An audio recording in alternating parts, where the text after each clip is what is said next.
प्यारे दोस्तों, आज की इस वीडियो में हम आपको बताएंगे कि रमज़ान के महीने में गरीब बच्चों के ऊपर क्या गुजरी। जो बच्चे एक वक्त का खाना खाने के लिए भी तरस रहे थे, जिनके पास इफ्तारी के खाने के लिए एक वक्त का खाना भी नहीं था। ये वीडियो देखकर आपकी आंखों में आंसू आ जाएंगे। आप लोग इस वीडियो को लाइक करके आखिर तक ज़रूर देखें। चलिए वीडियो शुरू करते हैं। दोस्तों, ये कहानी अकबर नाम के एक शख्स की है। अकबर भाई ने अपने घर रमज़ान के महीने में इफ्तार का प्रोग्राम रखा और अपने दोस्तों और रिश्तेदारों की दावत की और उन्हें इफ्तार पर बुलाया। घर में इफ्तार की तैयारियां चल रही थीं। यह कहानी अकबर भाई खुद बयान करते हैं। वो बताते हैं कि मैंने आमों की पेटी नीचे रखकर अपनी बीबी से कहा, बेगम, इस इफ्तार के इंतज़ाम में कोई कमी नहीं रहनी चाहिए। बीबी ने कहा, और कितनी बार कहेंगे? क्या पहले कोई कमी पेशी रही है जो इतनी तायद कर रहे हैं? पिछली बार सब कुछ कितना अच्छा बनाया था, आज तक आपके दोस्त तारीफ ही करते हैं। तो मैंने कहा, हाँ वो तो याद है, आज भी वैसी ही होनी चाहिए। तुम्हें तो पता है दोस्त अहबाब हैं, तो ज़रा तुम्हारी भी इज्जत होगी और मेरी भी। बीबी ने शरबत की बोतल दूध में डालते हुए कहा, आप फिक्र ना करें, वैसी ही होगी। साथ ही साथ उसने कहा कि चिकन बिरयानी, मटन, शोरमा, कबाब, निहारी, पकोड़े, समोसे, ये सब कुछ तैयार हो चुका है। खजूरें भी मंगा ली हैं, बस अब फल फ्रूट काटना बाकी है। आप ज़रा मेरी मदद कर देना, टाइम कम बचा है। ये सुनकर अकबर कहता है, मैंने छुरी ली और अपनी बीबी के साथ बैठकर फल फ्रूट काटना शुरू कर दिया। कुछ ही वक्त में इफ्तारी का इंतज़ाम हो गया। हमने सारा सामान डाइनिंग टेबल पर लगा दिया। इतने में दोस्तों और रिश्तेदारों का आने का सिलसिला भी शुरू हो गया। इफ्तार के टाइम तक सब लोग पहुंच चुके थे। इफ्तार का वक्त होते ही सबने इफ्तारी की और खुशी खुशी खाना खाने लगे। इतने में मेरा एक दोस्त, जिसका नाम अब्दुल है, वो नबीद का मजाक उड़ाते हुए कहने लगा, अरे नबीद यार, थोड़ा कम ही खाना, कहीं ऐसा ना हो तुम्हें यहाँ से उठाकर ले जाना पड़े। ये बात सुनकर सब लोग हंस पड़े और हंसी मजे के साथ साथ लजीज खानों का मजा लेने लगे। जब सब लोग खाना खाकर फ्री हो गए तो ये कहते हुए सब लोग बाहर निकलने लगे, जज़ाकल्लाह, बहुत मजा आया। मैं अपने हाथ धोने के लिए गया और टंकी खोली। इतने में मेरे कानों में एक बच्ची की आवाज़ आई।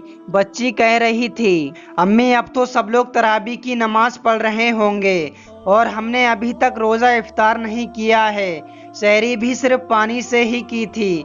अकबर कहता है कि ये बात सुनकर मेरी आंखों के नीचे अंधेरा छा गया। ये आवाज़ पड़ोसियों के 12 साल की बच्ची की थी। मैं ये जानता था कि दीवार से किसी के घर में बिना इजाज़त झांकना गलत है, लेकिन फिर भी मैं दीवार से उनके घर में झांकने पर मजबूर हो गया। मैंने देखा एक बच्ची अपनी माँ के सिर पर खड़ी थी और माँ नज़रें झुकाए चारपाई पर बैठी हुई थी और उससे नज़रें नहीं मिला पा रही थी। बाकी बच्चे अपनी बहन का सवाल सुनकर माँ के जवाब का इंतज़ार करने लगे। बच्ची बार बार खाने का मुतालबा कर रही थी, अपनी माँ से बार बार खाना मांग रही थी। अकबर बताता है, मैं ये देखकर जैसे पत्थर कासा हो गया। उसकी माँ ने जब सिर उठाया तो नज़रें अचानक मुझ पर पड़ गईं। तो मैं दीवार पर खड़ा हुआ था। उसकी आंखें आंसुओं से भरी हुई थीं। मुझ पर नजरें पड़ते ही वो जबरदस्ती मुस्कुराई और चादर से आंसू पोंछते हुए कहने लगी, भाई आप कैसे हैं? ये लड़की बहुत जिद्दी है, अभी अभी खाना खाया है और अब फिर से जिद कर रही है। अकबर कहता है कि ये झूठ बोल रही थी। शायद वो ये बात जानती थी कि मैंने बच्ची की बात सुन ली है। मैं ये सोच रहा था कि जो मेरे दोस्त इफ्तार करते वक्त बार बार खाने की तारीफ कर रहे थे और एक दूसरे से कह रहे थे कि भाई कम खाओ, और भी बहुत सी बातें कर रहे थे, वो सब बातें जब इन्होंने सुनी होंगी तो इन पर क्या बीती होगी। अकबर बताता है, मैं ये सब कुछ देख ही रहा था और सोच रहा था। इतने में पता नहीं मेरी बीवी कब मेरे पास आकर खड़ी हो गई। मैंने अपने आप को बड़ी मुश्किल से नॉर्मल किया और बिजली की तेजी से बाहर की तरफ लपका तो बीबी कहने लगी, अरे अरे कहाँ जा रहे हैं, क्या हुआ, सब खैरियत तो है ना, आराम से जाइए, आखिर क्या हुआ है। बीबी सवाल पर सवाल कर रही थी और मैं उसके बगैर किसी सवाल का जवाब दिए बाजार की तरफ चल दिया। मैंने वहां से हर वो चीज खरीदी जो मैंने इफ्तारी में खाई थी और उसे लेकर वापस चल दिया। मेरा हर कदम मुझे भारी लग रहा था। उस बच्ची की बातें और उस बेवा औरत के आंसू मैं भूल नहीं पा रहा था। घर पे पहुंचने में तकरीबन आधा घंटा लगता था, लेकिन मैं तेजी के साथ तकरीबन 10 मिनट में ही पहुंच गया और आकर दरवाजे पर दस्तक दी तो उसी बच्ची ने दरवाजा खोला। मुझ पर नजर पड़ते ही उसकी आंखें खुशी से चमक उठी। वो वापस मुड़ी और शोर मचाने लगी, देखो अकबर अंकल क्या लाए हैं, देखो अकबर अंकल क्या लाए हैं। सब बच्चे मेरी तरफ लपके और मैंने सारा सामान नीचे रखकर सबको बारी बारी से सीने से लगाया और उनकी पेशानियों को पोंछा दिया और उनकी माँ ये देखकर बिलक बिलक कर रोने लगी। मैं भी अपने आंसू रोक नहीं पाया।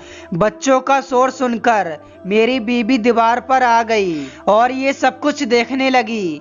जब मैंने उसकी तरफ देखा तो वो मुझे देखकर मुस्कुराई और अपने आंसू पोंछने लगी। मैंने सामान खोला और बच्चों को साथ में बैठाकर खाना खिलाया। हर लुकमे के साथ साथ बच्चे मुस्कुराकर अजीब निगाहों से मेरी तरफ देखते जा रहे थे। बच्चों ने जी भरकर खाना खाया। जब सब खाना खा चुके थे तो मैंने कहा कि आप लोग आराम करो और अम्मी से भी कहो कि खाना खा लें, मैं थोड़ी देर में आता हूँ। बच्चों ने कहा ठीक है अंकल। अकबर आगे बताता है कि इसके बाद मैं वहाँ से चला और मार्केट में आकर महीने भर का राशन ले लिया और दोबारा उनके घर आया। सारे बच्चे सो चुके थे और उनकी माँ जाग रही थी। मुझे देखकर वो उठ खड़ी हुई और नजरें झुकाकर कहने लगी, भाई आपने इतनी जहमत क्यों उठाई। मैंने कहा आप मेरी बहन हो, इसमें जहमत वाली कौन सी बात है। ये कहकर मैंने सामान एक तरफ रखना शुरू कर दिया। जब सामान रख दिया तो सोए बच्चों की तरफ मैंने भी एक निगाह देखा तो जैसे मुझे सुकून आ गया। मैंने कहा ठीक है बहन, चलता हूँ। ये कहते ही मैं बाहर चल दिया। निकलते हुए उस औरत की भारी आवाज में मैंने ये सुना, भाई अल्लाह आपको किसी का मोहताज ना करे। वो मुझे दुआ देने लगी। मेरे जिस्म में एक लहर दौड़ गई। मैं बाहर निकला तो उसने दरवाजा बंद कर लिया। फिर उसके बाद में हर दिन बच्चों की हंसने खेलने की आवाज आती थी जिसे सुनकर मेरी रूह को सुकून मिलता था। इतना सुकून मुझे मेरी जिंदगी में पहली बार मिला था। अकबर कहता है मैंने घर पहुंचकर सजदाए शुक्र अदा किया और अल्लाह से रो रो कर माफी मांगी कि ऐ अल्लाह मुझे माफ फरमा कि जो मैं इस बात से अब तक गाफिल था। प्यारे दोस्तों, हम खाते पीते घरों के दोस्तों और रिश्तेदारों को खाने पर बुलाकर ये समझते हैं कि हमने बहुत सवाब कमा लिया। यकीनन किसी रोजदार को इफ्तार कराना ये बहुत बड़ा सवाब का काम है, चाहे वो अमीर हो या फिर गरीब। लेकिन इस बारे में हमने कभी नहीं सोचा है कि हमारी तरफ से मुस्तहकीन तक उनका हक पहुंच रहा है या नहीं। दोस्तों, उम्मीद करते हैं कि आप इस पैगाम को समझ चुके होंगे।